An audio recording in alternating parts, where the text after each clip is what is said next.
We will be watching the president's State of the Union address. The president is going into tonight's speech with an approval rating of 42%, which is just above the 41% at the last State of the Union. The White House says his message tonight will be all about unity. We're also watching 5 key things in tonight's State of the Union. Yeah, we sure are watching a lot of things. Number one, though, what will the relationship be like, Mimi, between the president and the new Speaker of the House, Kevin McCarthy? This is the first State of the Union address from the president since voters in the midterm handed control of the House over to Republicans. And that means Speaker McCarthy will be sitting behind President Biden. If you remember, in President Trump's final State of the Union speech, Nancy Pelosi famously ripped up that speech. So we'll be watching the body language between these two men tonight at the State of the Union. Also tonight, what will the president say about gun violence in America? The parents of Tyree Nichols, who was severely beaten by police officers in Memphis and later died, are expected to be in the audience tonight, and so will Brandon Say, the man who disarmed the gunman who shot and killed 11 people in Monterey Park, California last month.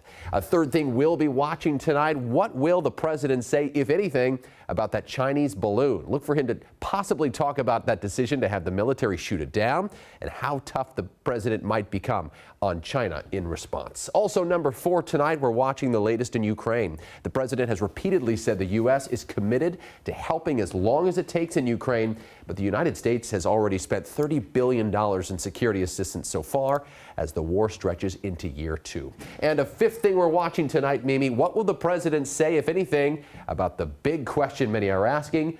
2024. The president expected to announce whether he's running for re-election sometime in the coming months. Will he address this issue tonight head on with a national audience watching? We'll, of course, wait and see. Arkansas Governor Sarah Huckabee Sanders will be delivering the Republican response to the State of the Union. You can watch NBC Nightly News at a special time at 4:30, followed by King 5 News from 5 to 6 o'clock. The president will deliver the State of the Union from 6 to 8. And then stay with King 5 at 9 o'clock for a special primetime edition of King 5 News.